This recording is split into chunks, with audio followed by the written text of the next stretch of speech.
शिक्षा का परम उद्देश्य व्यक्ति को जिम्मेदार बनाना है, लेकिन शिक्षा का मौजूदा ढांचा एक व्यक्ति को जिम्मेदार नहीं बना रहा, बल्कि यह व्यक्ति में दूसरों पर निर्भरता, नकल करने की प्रवृत्ति, तोते जैसे दोहराने की प्रवृत्ति, तादात्म्य की प्रवृत्ति आदि जैसे नकारात्मक गुणों को बढ़ावा देता दिखाई पड़ रहा है।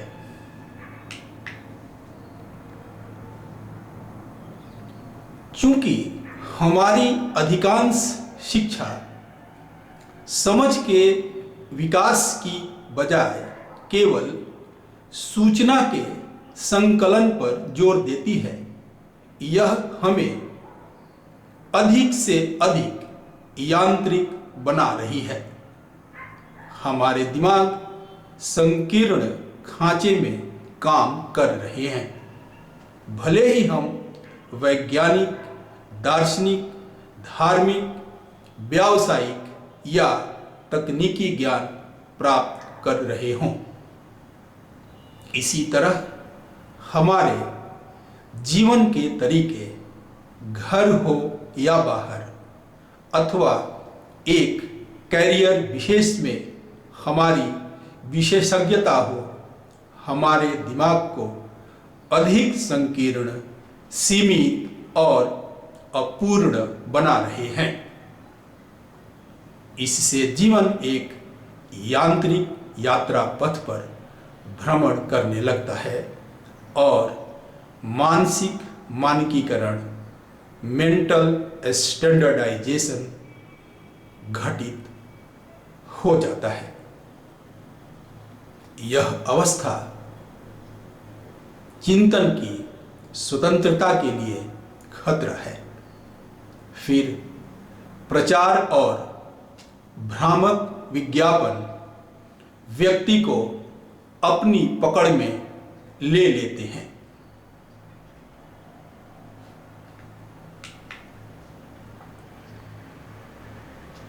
समाज अथवा संस्कृति जिसमें हम रहते हैं, उसकी मांग प्रायः यही रहती है कि छात्र को नौकरी और भौतिक सुरक्षा के प्रति उन्मुख होना चाहिए।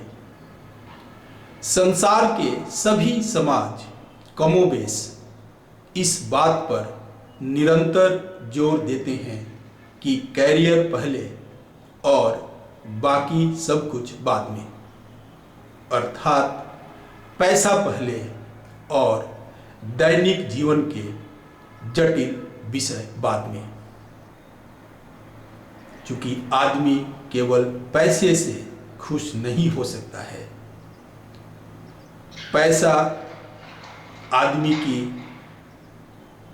मौलिक समस्याओं का हल नहीं कर सकता है। इस प्रक्रिया को उलटकर देखने की कोशिश की जानी चाहिए, अर्थात दैनिक जीवन के जटिल विषय पहले और पैसा बाद में।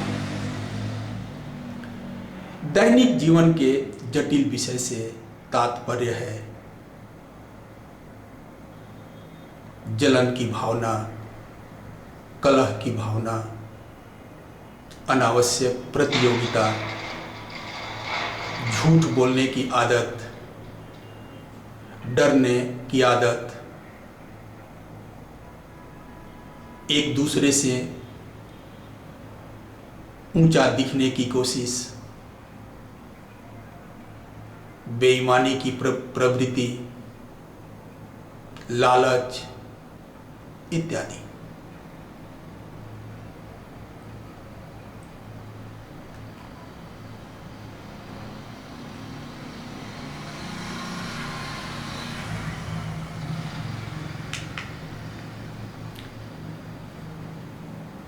पढ़ने की कला दुनिया को समझने के लिए एक महान उपकरण है।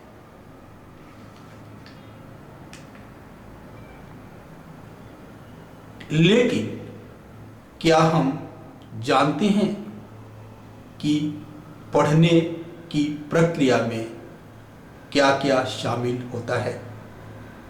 क्या यह एक ऐसी प्रक्रिया है जिसमें सूचनाओं का दिमाग में छोटे छोटे टुकड़ों में संचय होता है? क्या समझ का विकास पढ़ाई पर ही निर्भर होता है? क्या पढ़ना और समझना दो अलग अलग क्रियाएं हैं जिसमें एक के घटने के बाद दूसरी घटित होती है? या पढ़ना और समझना एक साथ घटने वाली युगपत प्रक्रियाएं हैं? क्या पढ़ना समझ की गंगोत्री है जिससे समझ की गंगा निकलती है? क्या समझ पढ़ने से स्वतंत्र होता है? क्या मात्र किसी लिखित चीज को समझने की दिमाग की क्षमता का पता पढ़ने से चलता है? क्या समझ मन की सतर्कता का परिणाम है? जितना ज़्यादा दिमाग सजग होता है उतनी ही समझ की क्षमता बढ़ती है।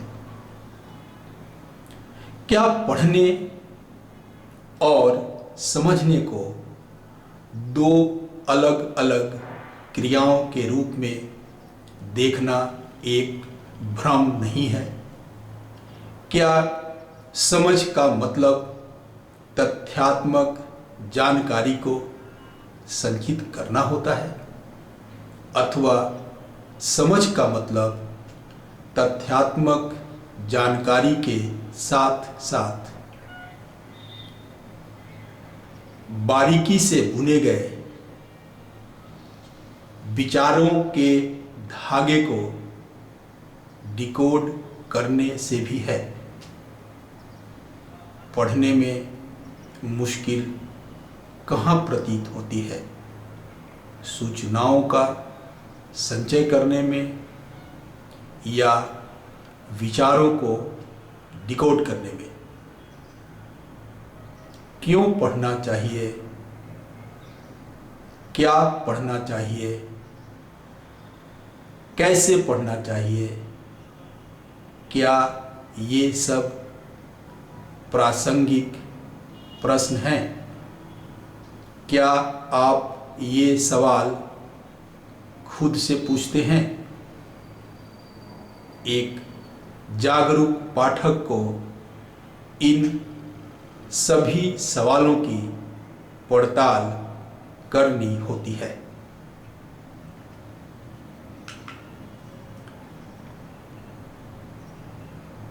छात्र जिन्हें पाठ समझने में कठिनाई होती है एक खास तरह के गहरे मानसिक अवरोध से पीड़ित होते हैं।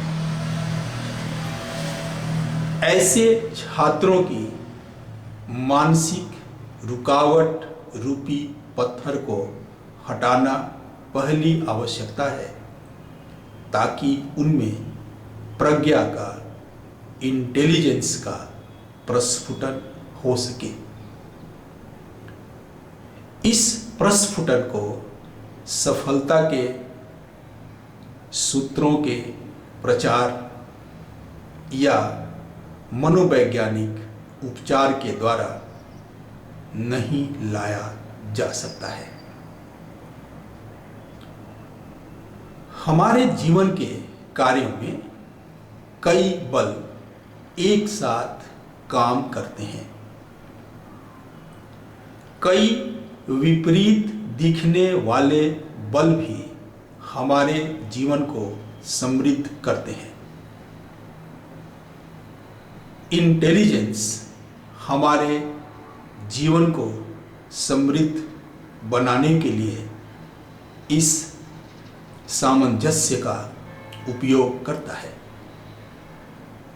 कई लोग विपरीत शक्तियों को दुश्मन मान बैठते हैं और वे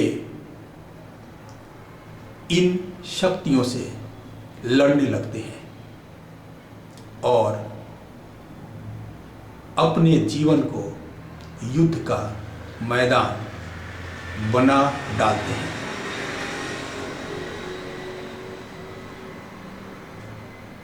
इस तरह की प्रवृत्ति से परहेज करना चाहिए। शिक्षा इस तरह की समझ को विकसित करने का नाम है। हम उन विषयों पर व्याख्यान की एक श्रृंखला शुरू करने जा रहे हैं जो अध्ययन करने और सही शिक्षा प्राप्त करने की प्रवृत्ति को प्रोत्साहित करेंगे।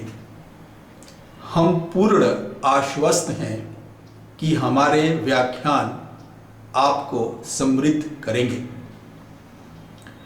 आइए इस दिलचस्प और अनंत यात्रा पथ पर भ्रमण करते हैं। उपयुक्त होगा कि आप हमारे चैनल को सब्सक्राइब कर लें ताकि इस यात्रा पथ पर आप हमारे साथ निरंतर बने रह सकें।